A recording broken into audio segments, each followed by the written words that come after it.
નમસ્કાર મિત્રો, ઘણા સમયથી ધારાનો હતો પતો નહોતો અને મિત્રો સુરજ ભુવાજીએ ધારાને મારી નાખવામાં આવી એવા સમાચાર મળી આવ્યો છે. કારણ કે મિત્રો સુરજ ભુવાજી અને મિત્રો તેમના 8 મિત્રો સાથે મળીને ધારાને મારી નાખવામાં આવ્યું છે.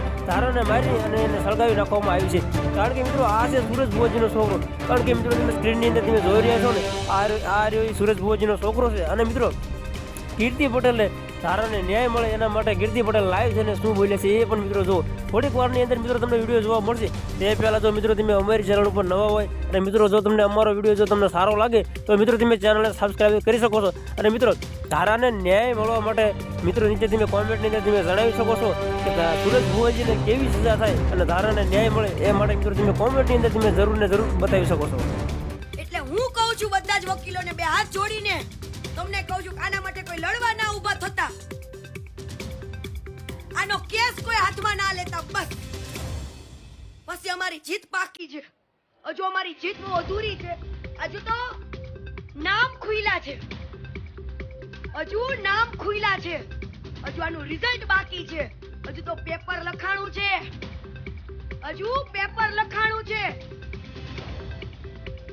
આપણે હજુ પરીક્ષામાં પાસ થવાનું છે. હું બધા જ હજુ પણ કહું છું આ બધા જ વકીલોને આટલો કટકો સેવ કરીને આપી દેજો કે હાથ જોડીને હું એક અપીલ કરું છું. એક દીકરી હોવાના નાતે, એક હિન્દુત્વના નાતે, એક સનાતન ધર્મના નાતે કોઈ પણ વકીલ આ દીકરીનો કેસ, આ કહેવાય ને કે આ નરાધમનો કેસ, આ દીકરી સામે લડવા માટે કોઈ ઊભા ના થતા તો આ નરાધમ ઢોંગી ભુવાને ખબર પડશે. અને સમજો એ ઢોંગી ભુવા, તારા જેવા ઢોંગના લીધે ઘણા ખરા સાચા ભુવાને બદનામ કર્યા છે. તે તો આજે માર્કેટમાં જે સાચા ભુવા છે ને એને તારા જેવા ઢોંગી ભુવા છાટા ઉડાડવા માંગતા હતા. પણ ના, હું આજે બધા જ ભુવાજીને કહું છું કે આવા ઢોંગી ભુવાનો તમે લોકો વિરોધ કરો અને જે આ એને કૃત્ય કર્યું છે ને દીકરી સાથે એમાં ન્યાય અપાવડાવો મને. બાકી આવા ઢોંગી ભુવાના લીધે કોઈ સાચો ભુવા હશે ને માર્કેટમાં એનો ભરોસો કોઈ નહીં કરે. હો